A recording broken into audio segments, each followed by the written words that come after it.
Good evening, and welcome to Lord's Tales.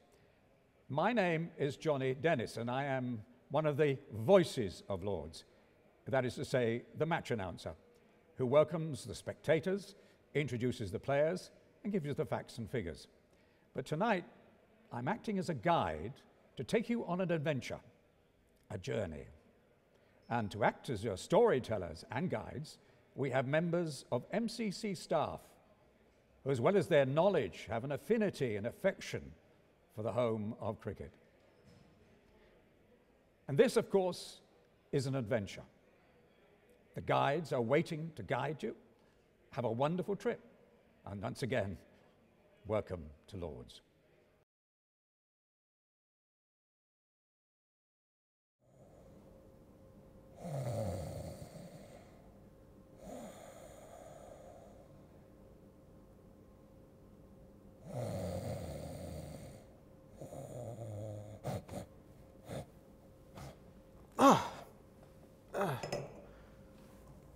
Must have dozed off for a moment. Forgive an old chap for catching up on 40 winks. Well now, there can't be many of us left who remember old Thomas Lord, or his first cricket ground. But he's vital to our story. Without him, there'd be no tales to tell. There he is up on the wall. Pleasant looking fellow, don't you think? Amiable sort of face. Well, that's not the whole story. Much of Thomas's early life is a bit of a mystery. We know that he was born in Thirsk in Yorkshire in 1755, and according to family legend, his father William had been a wealthy yeoman who had his lands confiscated as a result of his support for Bonnie Prince Charlie in the Jacobite Rebellion of 1745. However, I have also heard it said that William was never a landowner at all, that his name can be found in the Thirsk poor rolls for the 1750s, that he was helped with his rent in 1752, and that in 1756 he was given the money to leave Thirsk and travel down to London. 6 months later, his wife Maria, with young Thomas just a babe in arms, was also given the money to follow her husband, and all the family's rent arrears were paid off. Well, we'll probably never know the whole story, but it seems to me that the good folk of Thirsk were none too sorry to see the back of William Lord. He may have been something of a political agitator. In due course, the family settled in Diss in Norfolk. It was here that Thomas learned his cricket, a game that was rapidly gaining popularity thanks to the support of the aristocracy at the time. Thomas became a very fine cricketer, proficient in both fast and slow bowling styles, but he was also an ambitious young man, keen to make his mark on the world. And so, aged just 24, he set out like his father before him for London to make his fortune. And thanks to a happy combination of cricketing prowess and business acumen, it wouldn't be many years before the game he loved would be forever linked with his name. I first knew Thomas when he was employed as a ground bowler and general attendant at the prestigious White Conduit Club in Islington. We gentlemen loved our cricket, and huge crowds would gather to watch our matches and join in the drinking and gambling that always accompanied them. England in the 80s was gripped by betting fever, and huge sums of money were sometimes gambled on a game. It wasn't unusual for spectators who had themselves placed bets on the match to try and influence the result. And magistrates were often called upon to break up fights and restore order. Players, too, were sometimes waylaid on the roads out of town by pickpockets and highwaymen. And I myself was a witness to the terrible scenes at the artillery ground in 1765, when the Dartford v Surrey match had to be postponed after several people were badly wounded by the mob. Things weren't much better at White Conduit Fields. Something had to be done. Lord had proved himself to be a most competent and obliging chap. So we made him a business proposition, asked him to find us a more private venue, somewhere within easy reach of London, where we could play our cricket unmolested by the hoi polloi. Two of our top people, the Earl of Winchelsea and the Duke of Richmond, guaranteed Lord against all losses, and in due course he acquired a lease on part of the Portman family estate in the area then known as Dorset Fields. In accordance with our requirements for privacy, he erected a fence all around the ground and charged 6pence admission. However, the drinking and gambling, I'm afraid to say, continued. Indeed, we all had to pass through Lord's wine shop on Gloucester Street in order to get into the ground. He certainly had an eye for a business opportunity. The 31st of May, 1787, was the day of the first grand match at the First Lord's ground. Middlesex defeated Essex by 93 runs in a match played for 200 guineas. Lord himself opened the batting for Middlesex, scoring 1 in the first innings and 36 in the second. And so, the Marylebone Club was born. Well, for the next 20 years, both Lord and his ground flourished. We had some grand matches in those days. One in particular I remember, 1793 it was. 2 teams put up by the Earls of Winchelsea and Darnley played each other for a purse of 1,000 guineas. 1,000! Well, it may not seem much now, but in those days it was a small fortune. I remember the little old pavilion bursting at the seams with members, and all around the ground you could hear bookmakers shouting out the odds. It was clear Thomas Lord had a success on his hands. That same year, Thomas married Amelia Smith, a girl from a prominent North London family. His wine business also prospered, and in 1807 he became a member of the St Marylebone Vestry and helped to administer the poor laws in the parish, perhaps in recognition of the help his own father had received some 50 years before. Thomas was indeed a charming and good-natured man, but he was first and foremost a canny businessman. Cricket wasn't always the most profitable of businesses, and so he turned to other events to help make the ground pay.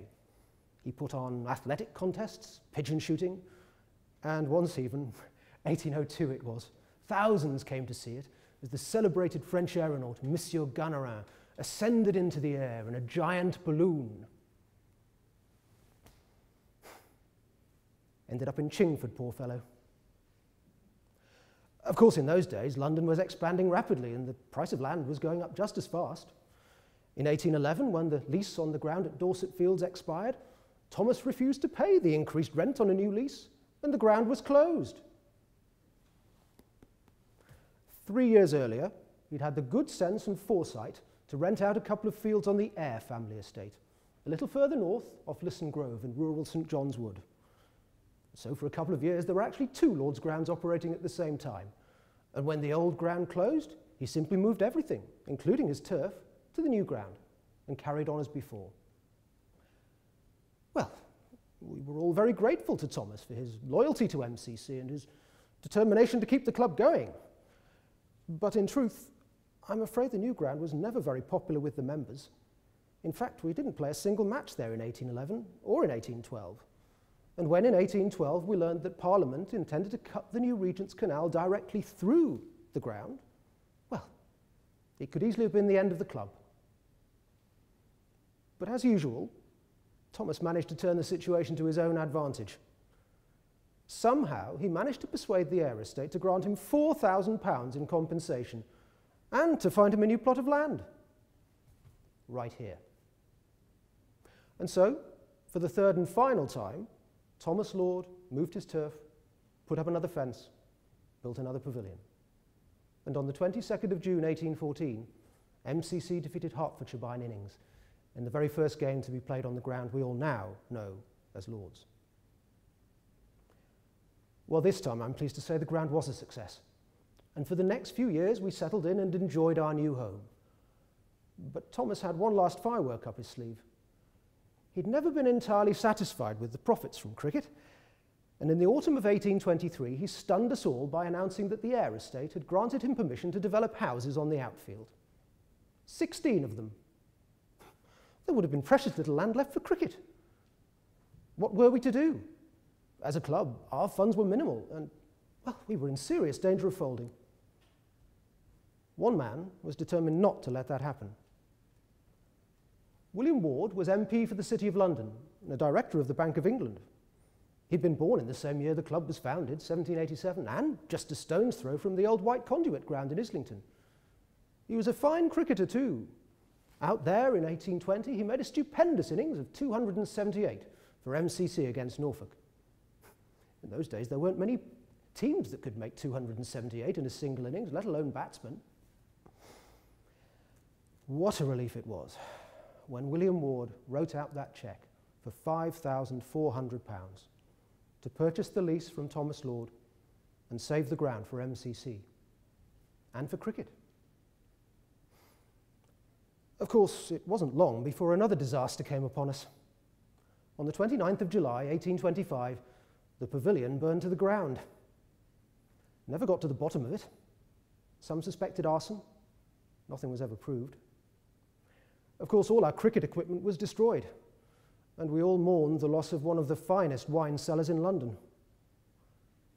But looking back, perhaps the greatest loss of all was that of all our old club records. As the years go by, those of us who remember the old days are ever fewer in number. On the positive side, the speed with which a new pavilion was built, it was ready in time for the next anniversary dinner the following May, proved that Lord's was, for the time being at least, in safe hands. We were all in agreement when William Ward decided not to change the name of the ground he now owned. After all, no one had done more than Thomas Lord to help bring MCC into existence, and who could blame the man for wanting a comfortable retirement? Old Thomas continued to live in his house on the ground until 1830, when, by now a widower, he retired to West Meon in Hampshire. We were all greatly saddened when we learned, 2 years later, of his death at the age of 76. And all of us there at his funeral, on that cold January morning, were wholeheartedly agreed that Lord's ground would prove a fitting and long-lasting testimony to one of cricket's favourite sons.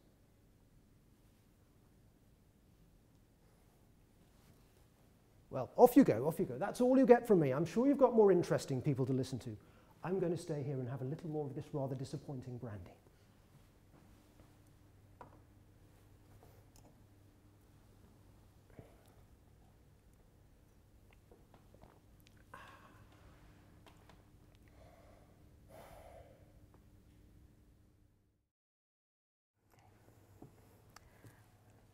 Welcome to the true heart of Lord's, the pub. Well, William Slatter, he's one of my regulars.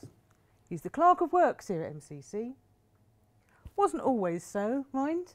Started out when he was 12 years old as a dressing room attendant in the old pavilion, not the splendid building we have here now.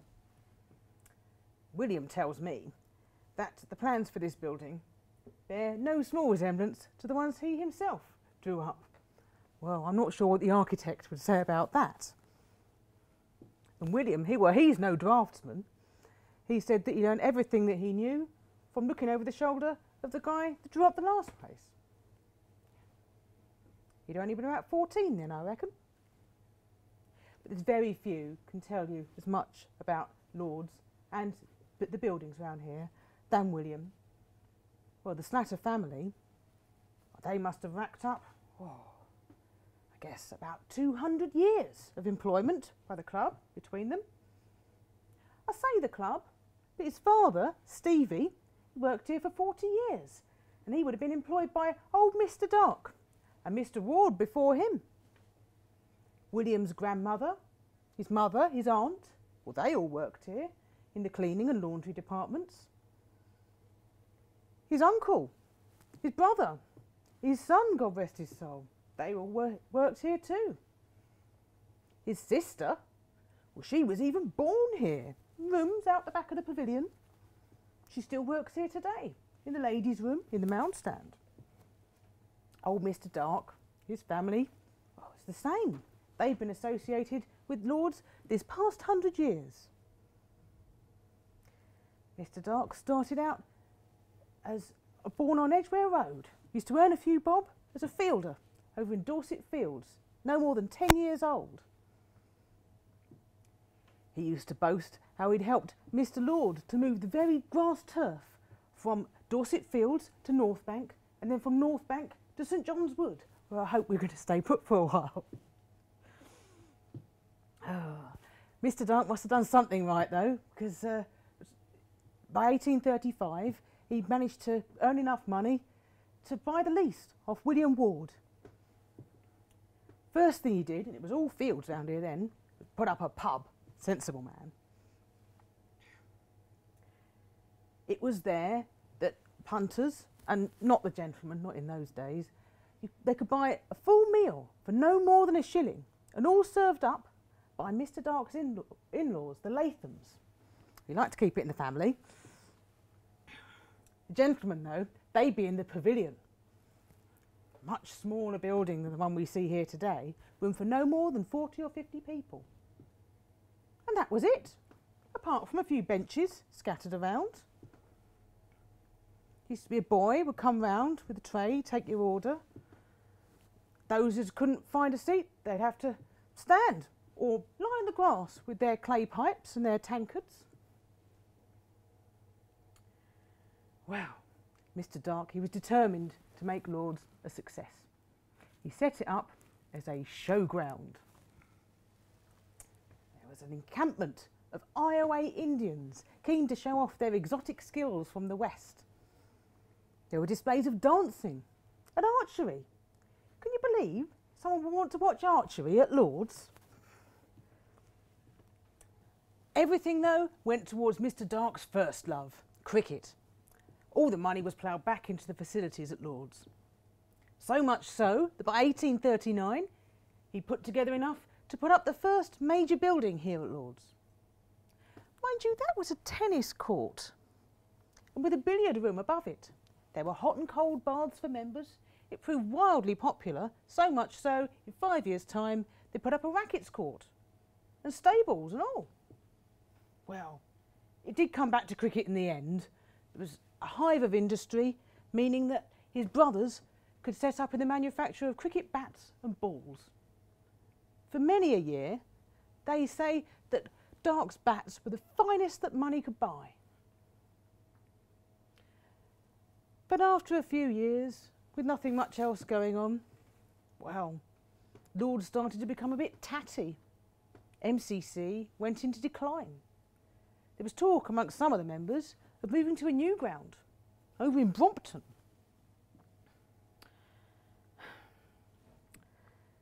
Cricketers, well, they were being enticed to the Oval.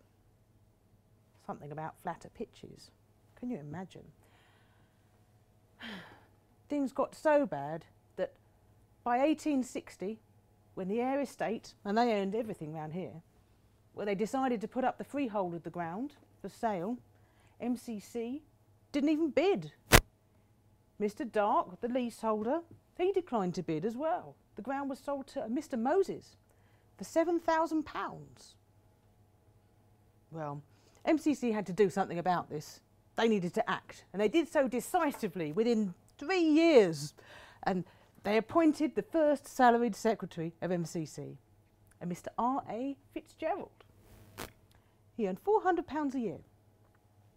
Well, Fitz, as he was known, they say he had the most magnificent swagger, dynamic Irishman he was, and the most luxuriant of beards. He wasn't one to let the grass grow under his feet. So within a year of his appointment, 1864, he decided the club needed to buy out Mr. Dark from the lease. Well, Mr. Dark, he was approaching 70 years of age by now. He was looking forward to retirement at the right price. So a voluntary fund was set up, and there was a donation of 100 guineas from no less than His Majesty the King.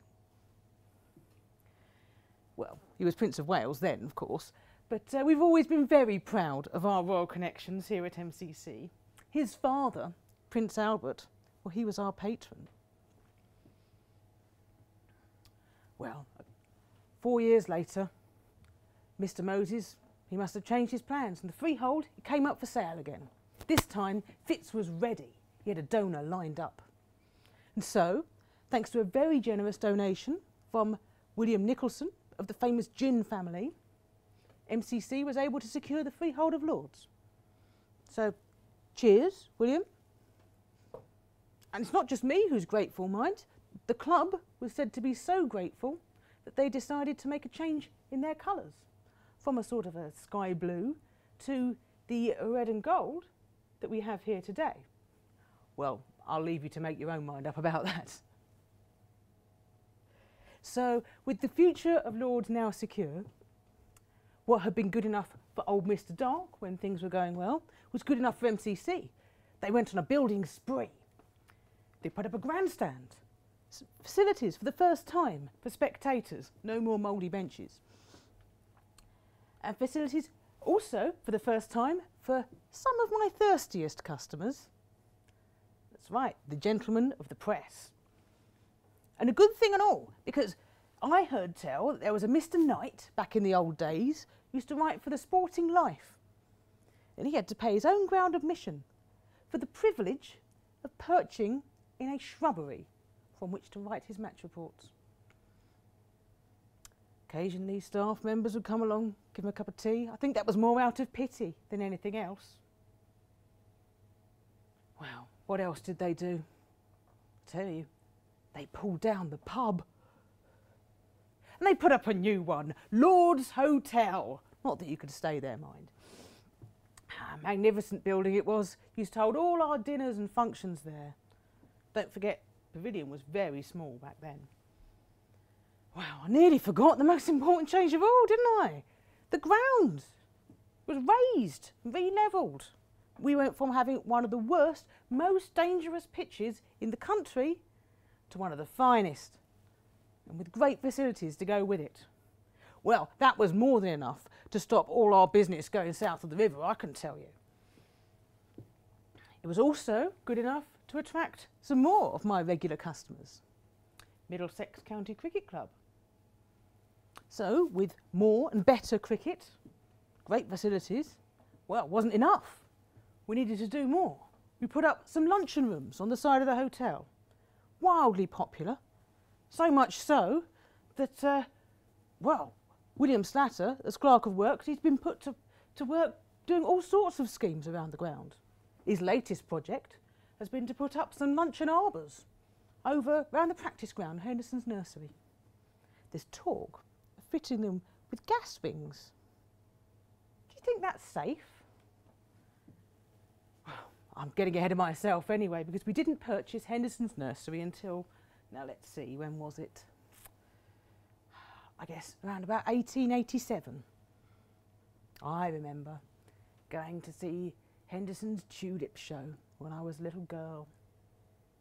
Didn't see much of the flowers, mind. I went to look at the fancy ladies and their beautiful dresses, carriages lined up all the way along Wellington Road. It was quite a sight.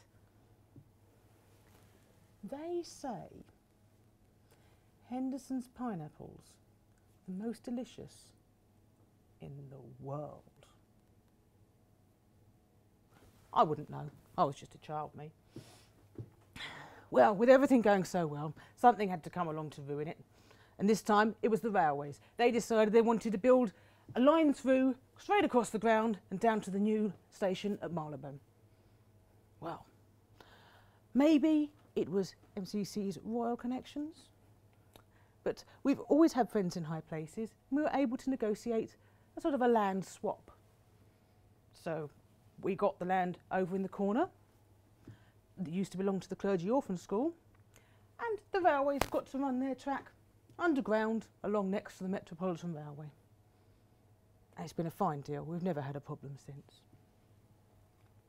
Well, when I think of that, my trips here as a child, and all that I've seen in my time here, wow, it's nothing compared to what Mr. Dark would have seen, the changes he saw, from when he first helped Mr. Lord to set up a new cricket ground on what was then just a country field. What about changes to cricket in that time? Well, when William Slatter was first employed by the club, and he was one of the first to be directly employed by MCC, overarm bowling was illegal. The grass was tended to by sheep. You could often see deer running about outside. Very different place. And now, well now, we have a full programme of first-class cricket. We have international cricket. And I'm not sure how that's going to work with all the boats and everything. But best of all, we have this magnificent building and this bar from which we can all watch the cricket. I can still remember my trial to join the ground staff. I was in bits. I sent down 6 of the worst balls that anyone could ever have pitched. I managed to compose myself though, and evidently to the satisfaction of Mr. Hearn, head groundsman, and the cricket coach Alfred Atfield, who'd been on the staff himself some years previously, I was selected along with 5 other lads. There were 20 or so that didn't make it. That was back when I was 15. I'd written a letter to Mr Lacey and that's how I came to be invited to Lords. My old man had always encouraged me and my brothers to practice our cricket the best we could, and there was plenty of opportunity to do so at school down in Portman Square.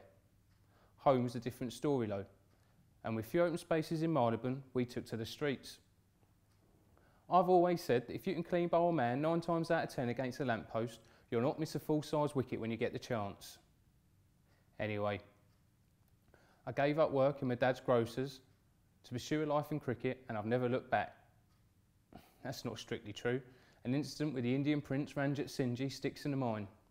Bowling to the Maharaja, his craftsmanship made me feel so clumsy I almost gave up cricket on the spot. Imagine my surprise some years later. I was coaching India and he approached me by name as if we'd been the oldest of friends. He was a truly great cricketer, but if I may presume to say so, an even greater gentleman. One of my earliest memories of Lords was of a tiny MCC cat clinging precariously to a massive head, the face of which from the boundary edge seemed to consist entirely of beard. Dr W.G. Grace, God rest his soul, was already 50 and playing against the Australians, but I never once saw him play right back to ball, and modern pad players we know it just didn't exist. I bowled to many great players in my early years at Lords, but it wasn't just celebrated cricketers. Ordinary members would pitch up and expect us lads to bowl them till they'd had their fill, sometimes till it was too dark to see. Still, what an opportunity for a youngster like me. I studied their techniques the best I could, and within a few years I'd become a decent enough batsman in my own right. That's not to say we didn't have anything else to occupy our time except hanging around the nets all day. We was expected to get on with whatever our job needed doing, and hard graft it was too. The ground superintendent, Mr Gaby, used to tell us, if you learn to use a broom properly, you learn to use a bat properly. I used to enjoy hawking the scorecards though. Thanks to having worked in Dad's shop, I built up a decent enough patter and I always beat the other lads when it came to sales. I think it evened out in the end though, because being one of the youngest, I always got lumbered with the lousy tippers in the nets. Among those slightly senior to me back in 1906 were 2 Jacks, Jack Endren, Patsy's younger brother, and young Jack Hearn, who carried on the Hearn tradition here at Lords. We 3 became inseparable companions. Young Jack went on to play for England, but sadly we lost Jack Endren in the Somme in 1916. There were 16 of us in total, and we each had a number according to seniority. Mine was 13. Work began at 8 when number 1, the head ground boy, would detail us with the day's jobs. Some might be sent to do the roads, to sweep from the nursery clock round to the pavilion right under the mound. Others would be sent to clean the stands, while the rest were sent to prepare the practice nets. That took us up till tea break at about 10:30, and then it was on to the big roller. Pitching wickets, marking creases, picking up grass, weeding on wet days, and a really dirty job that number 13 seemed to require with remarkable regularity, cleaning underneath the big score box. At 11 on match days, we had to be washed, dressed in our uniforms of grey suits. Then it was off to selling scorecards, fielding in the practice nets, or up the score boxes. Some people seem to think that a ground boy's life was one glorious round of cricket, but that simply wasn't the case. Except for fielding, for which I had plenty of practice, my development in those early years was slow.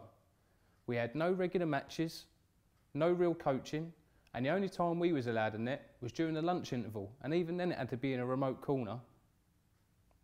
I remember one year, Yorkshire were playing at Lords, and George Hurst come and stood behind our net for a few minutes.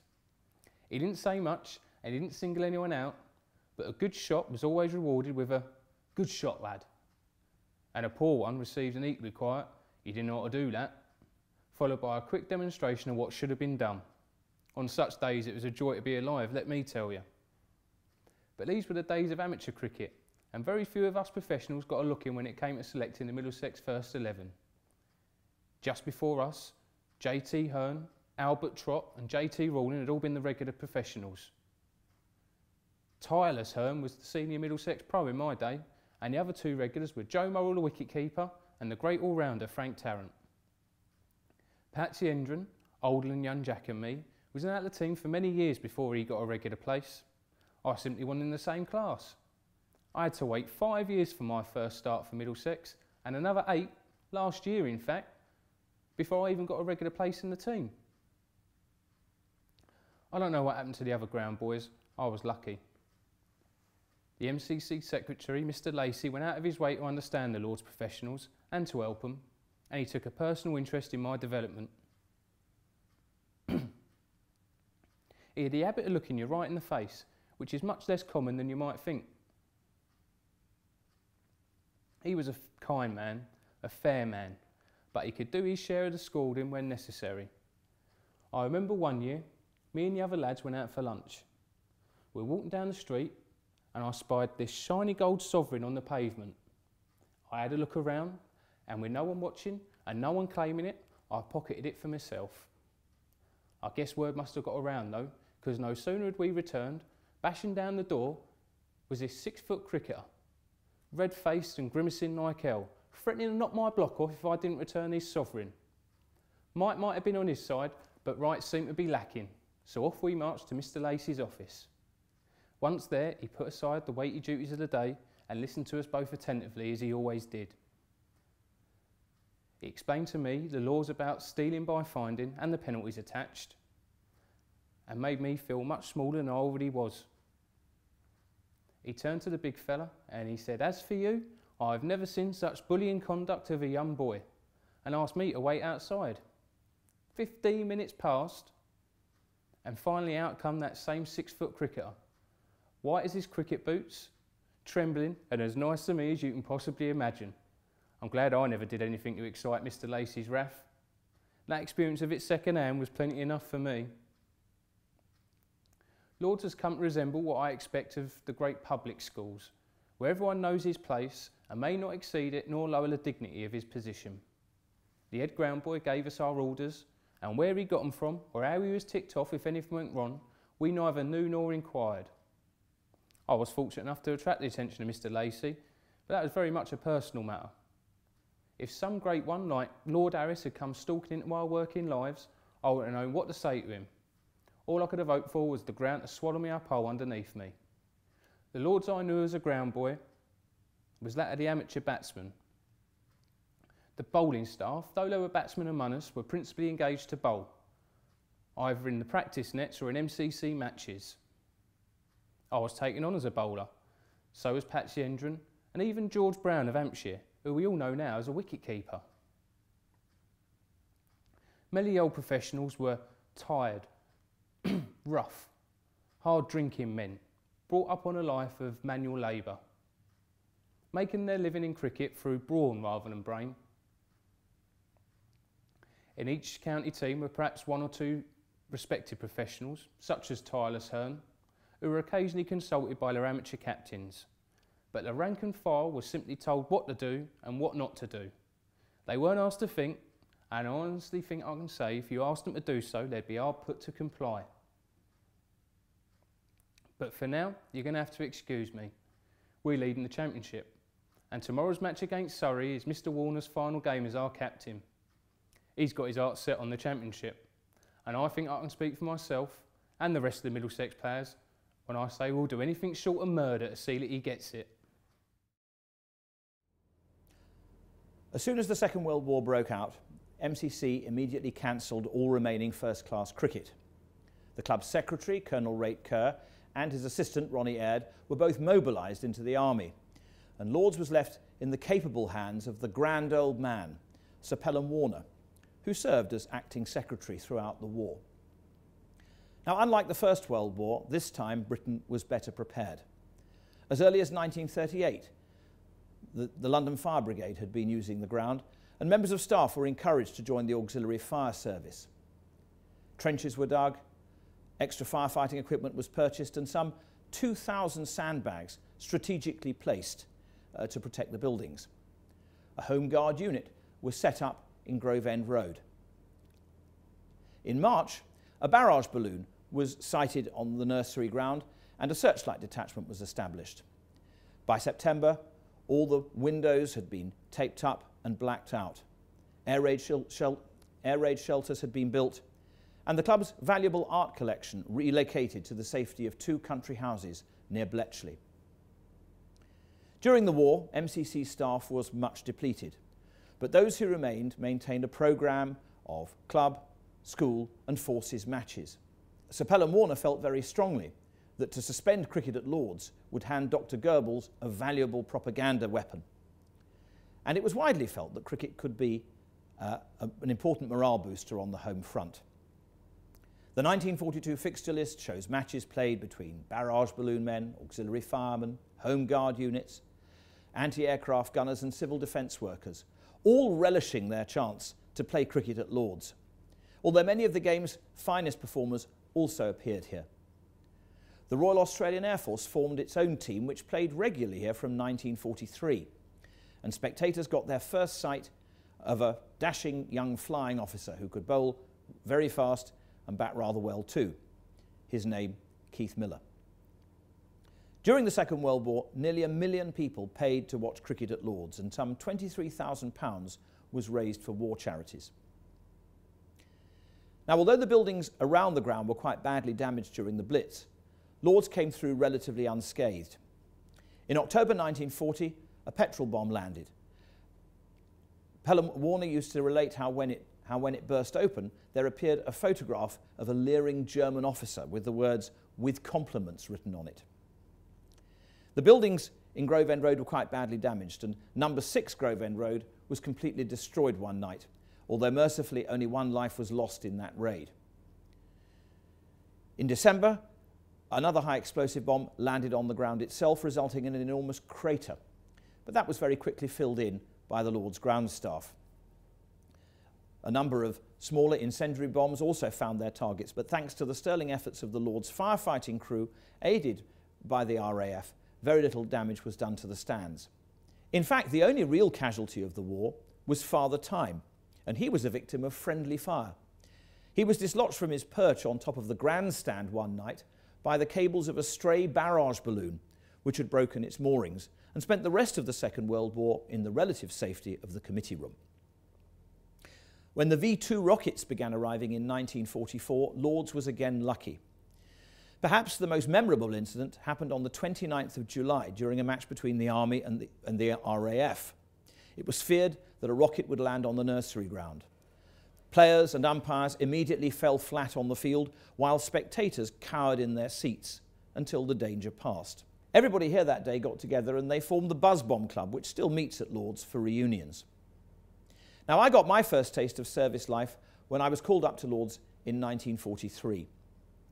We were billeted in local flats, and during the 2 weeks that we spent here were subject to medical examinations and aptitude tests. We were given our kit and given what seemed like endless vaccinations. At times, the long room floor was littered with the inert bodies of young airmen who'd fainted at the sight of the enormous needles. When we weren't being poked, prodded or examined, we marched. We marched from our billets to breakfast, which we had in a canteen overlooking the monkey house at London Zoo. Then to Lord's for morning exercises, back to the canteen for lunch, and then in the afternoons down to Marylebone Public Baths for water training. Then back here for more drilling until we were finally dismissed at the end of the day. We were issued with vouchers for our evening meals, and most of us spent these in the local Lions Corner houses. Between 1941 and 1944, some 44,000 military personnel passed through Lord's. And in 1992, Air Chief Marshal Sir Peter Harding unveiled a plaque on the wall of the pavilion to commemorate those men. And it was a great thrill to be invited back here in 2009 during the Australian One-Day International to celebrate the 65th anniversary of aircrew reception at Lord's. There was hardly a dry eye amongst us that day when a Lancaster bomber flew over the ground. Sadly, as with the First World War, cricket suffered its losses in the Second. Among them, Test cricketers Ken Farnes, Maurice Turnbull and Hedley Verity.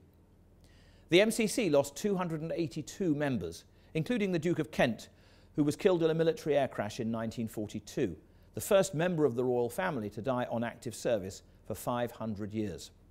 However, once the war was over, it became clear that the public's appetite for cricket was undiminished, Huge crowds attended the unofficial victory tests against Australia in 1945, with 85,000 people attending the 3 days of the Lord's Test, raising some £2,000 for war charities.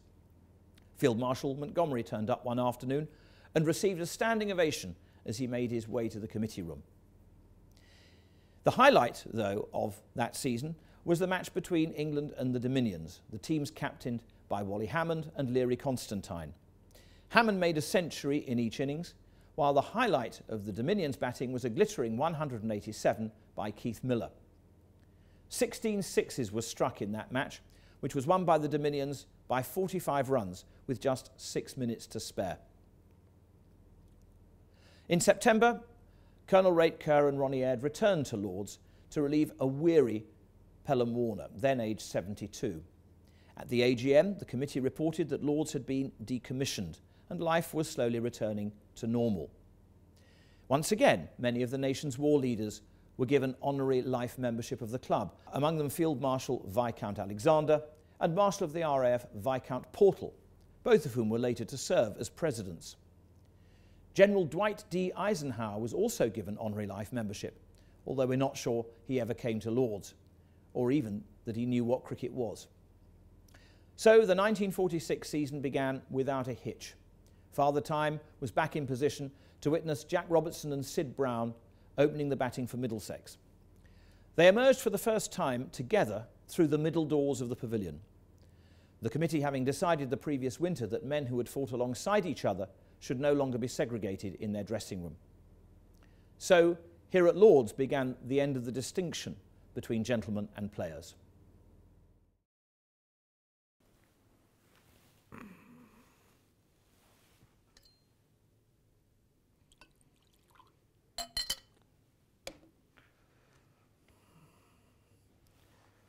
Oh, now then. The first time I came to Lord's was in 24. 1924. That telegram I got from the Queen the other day set my mind thinking back to the old days. As a 10-year-old boy here in the summer of 1924, it's a summer I'll never forget. The previous winter, you see, I had scarlet fever. Had to spend time in an isolation hospital. I was given a copy of Wisdom to read and, well, I was hooked on it. But I couldn't wait to escape, actually to watch some cricket. Now, there was a plan for the summer of 24 to send me to convalesce at the seaside, to Margate, to an aunt, my mother's sister. But Dad, well, he had other plans. I was to stay in London and do my lessons with him in the evening when he came home from work. So that was settled, and it meant, of course, that I had much of the days to myself. So, on Wednesday, the 7th of May, 1924, I came to Lord's for the first time. It was the opening day of the season. It started much later then. It was the first day of Middlesex v Hampshire, and I came in and sat on those seats at the other end of the ground. Only one tier of them then. G and H stands weren't built until a few years later, and Compton and Edrich, of course, hadn't even been thought about. At close of play, I came over to the pavilion over here. Much activity there was. You see, it was MCC's AGM that day, the first Wednesday in May. Yes, I saw committee people. I saw Lord Hawke, the Earl of Dartmouth, the Duke of Rutland, and A.E.R. Gilligan, all fine men they were. I was sitting on a bench out the back here with my autograph book in my hand, waiting for the players to emerge. Now, I say players, the professional cricketers, you see. They weren't allowed in the pavilion, and they would come out via a funny little door over there by the cricket office. Anyway, after a while, I saw J.W. Hearn and Mead of Hampshire, so that was well worth the wait. I was too timid, though, to ask the amateurs, the gentlemen, for their signatures. You see, they were in the pavilion, but I did see Mr. Aird, the Hampshire amateur who became an assistant secretary of MCC in the 1920s and went on to become secretary of the club in 1953. He was talking to the Middlesex captain, F.T. Mann. They were talking about the anniversary dinner which was to be held in the tavern that evening. Well, I was sitting on the bench, and a few moments later an elderly gentleman came along and sat down next to me. Well, he looked interested in my book, and he seemed impressed, and he asked how old I was, and when I told him, he said, well, he said, how interesting. He said, I was only 10 when I first came here, and that was in 1840. 1840, good heavens, 50 years before this pavilion was even built. Lord's wasn't much more than a country meadow then. The seats didn't have backs, there was no proper scoreboard, but there was a tennis court over where the mound stand now is. He told me tales of the early Victorian times, back in 1840, when MCC had only 450 members. The elderly gentleman was here in 1850 for North v South. John Wisdom took all 10 wickets in an innings. In those days, he said, the ground had slightly developed. It was enclosed by a circle of tents and stalls which were selling shellfish and fruit and so on. And he told me that one afternoon a ball was hit into the crowd with such force that it fixed itself onto the point of a knife which was in the hands of a woman who was about to open an oyster. Well, fancy that. The elderly gentleman told me that by 1870 the place was getting pretty full on major match days.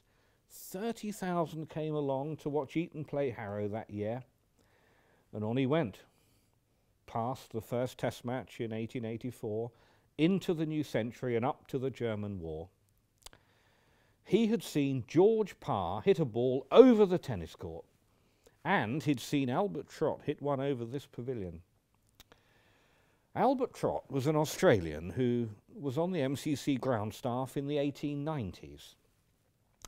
Now, not selected to tour England with Australia in 1896, he paid his own passage over here, and he joined Middlesex instead. It was Monty Noble, M.A. Noble, whom he hit over the pavilion, playing for MCC, funnily enough, against the Australians in 1899. And my elderly companion was actually here and he saw that happen. Never has it happened since. Poor Albert Trott.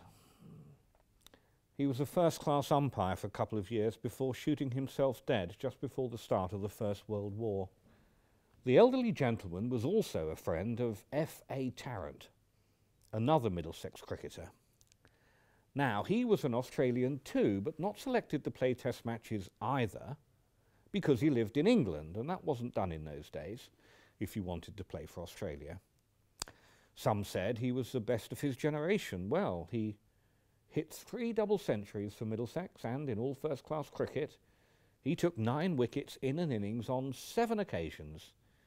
And just after the end of the Great War, whilst he was in India, playing for the Maharaja of Cooch Bihar's 11 against Lord Willingdon's team at Pune, he took all 10 wickets in an innings, and he scored 182 not out in the same match, a first-class match. My word, what a cricketer he must have been. Talking of Aussies, the old man was here for the 1920 test match between England and Australia. That was probably the strongest side they had ever sent to these shores. We were well beaten. Hobbs was injured, and those 21 Australians were probably the best side which had ever come here. Poor old Frank Woolley. He was out twice in the 90s in that match, both times dismissed by Maley. The old gentleman looked at me and said, "Boy, this is a special place, and don't forget it.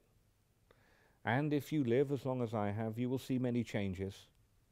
And with that, off he went to the anniversary dinner puffing on his pipe. Well, many years have since passed, and I never saw him again, but now I understand what he meant, because I now have lived as long as he did.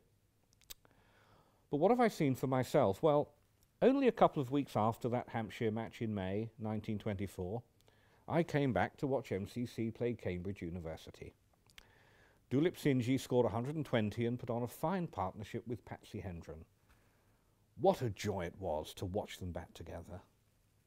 And the following month we had Eton versus Harrow, and I saw a dashing young batsman, Lord Hyde of Eton, who scored 86 in that match. Poor fellow was killed in a shooting accident while still in his 20s. And at the end of the season I came back in September and watched some Cross Arrows matches. Now, I was back at school by then, you see, so I could only come after tea, but my word, it was well worth the visit. I have such happy memories of 1924. I kept coming. 2 years later, MCC knocked down the old grandstand and built another one. It was for the wealthy people, to be honest. Well, the upper sections and the balcony were. You see, the fact of the matter is you couldn't see anything at all from underneath the balcony. When the MCC committee went to inspect the stand, they were so upset by it that they gave Herbert Baker a terrible telling off. And he decided, by way of some form of compensation, I suppose, to give the club a weather vane. And it was called Father Time. In those days, you could also hire cushions. Now, that continued until the 1980s. I often hired a cushion because I loved sitting on the grass, you see. Anyway, sometime in the early 1980s, play was abandoned unexpectedly early for the day, and spectators were so upset they all chucked their cushions onto the outfield before they left for the evening, and it took the groundsman nearly 2.5 hours to clear up the mess.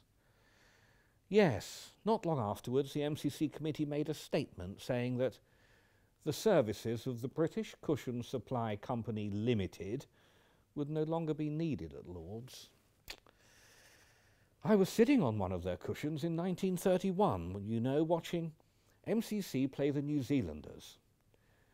Now, all the newspapers said the New Zealanders were a weak side, but they beat MCC by an innings and 120 runs. They had a chap called W.E. Merritt, and he was a leg spinner. He took 99 wickets on that tour, including 7 for 28 in the second innings of that match. And that was also the game when R.O. Talbot, a hard-hitting middle-order batsman for New Zealand, nearly emulated Albert Trott's feat from 99, but his towering drive hit the very upper section of the top balcony of the pavilion and bounced back and landed on the concourse. Another couple of inches and it would have gone over the top. You know, he broke his bat playing that shot. I remember coming after the Second World War, you know. The 1948 Australians, what a side they were. My word, I'd seen Bradman play many times, of course. He scored 89 in the second innings of that match, which happened to be his average on the tour, in fact. Crowds were massive in those days. 6 or 7 deep they would be, standing at the back of Compton and Edrich, as it now is, at the nursery end. And 6 or 7 deep they would be sitting on the grass. And for county matches too. Middlesex v Sussex at Whitsun. Quite often, you know, the gates would be closed half an hour before the start of play. But then, in the 1950s, things started to change slowly. A lot of people had bought motor cars and television sets, and they weren't coming to cricket quite so often. Something had to be done. Well, the MCC committee had a brainwave, and they invented one-day cricket. Now, that started in 1963 with the Gillette Cup, which then was 65 overs per side. Now, that got the crowds back, and by the end of the decade, we had another one-day competition on a Sunday afternoon, and the club had built a new tavern and a brand new stand, the tavern stand, a magnificent stand to match it, and by then, of course, the Warner stand had been built, so the place was very slowly changing. Mind you, I was still sitting on the grass, quite happily, thank you. In those days, if you wanted to sit in the grandstand, you had to buy a ticket from a man who sat in a dark cage at the foot of a staircase underneath the balcony next to the printing office. Quite often he was asleep by lunchtime. You know, the West Indians sent some very strong sides over here after the Second War. In the 1950s we had the 3 Ws and Ramadin and Valentine, and then in the 60s Sobers, Hall and Griffith and Nurse and Gibbs, and then in the 70s Vivian Richards and Haynes and as many fast bowlers as you can think of. I was sitting on the grass, you know, in 1975 when I saw Clive Lloyd hold aloft the World Cup. It had been given to him by Prince Philip, who was president of MCC. And I can recall the final day of the Test match here in 1984. Yes, England set West Indies 344 to win, and they got there, losing only 1 wicket, scoring at 90 an hour, and Gordon Greenidge carted us all over Lords. 214 not out he scored. What an innings that was. I also remember the Test match in 1969, you know, sitting on the grass just in front of the Mound stand with Basil d'Oliveira fielding only a few yards in front of me. Well, he was so close, and it was about 12:30, I thought I'd offer him a sandwich, a cheese one. Well, he took it and he ate it. Seemed as if he enjoyed it too, for that matter. It was so intimate sitting on the grass. And how happy I was to come back 45 years later for MCC v Hertfordshire this June, and I could sit on the grass once again. You know, I was the oldest person there by a long chalk, but I was the happiest by an even longer one. I think that calls for another drink.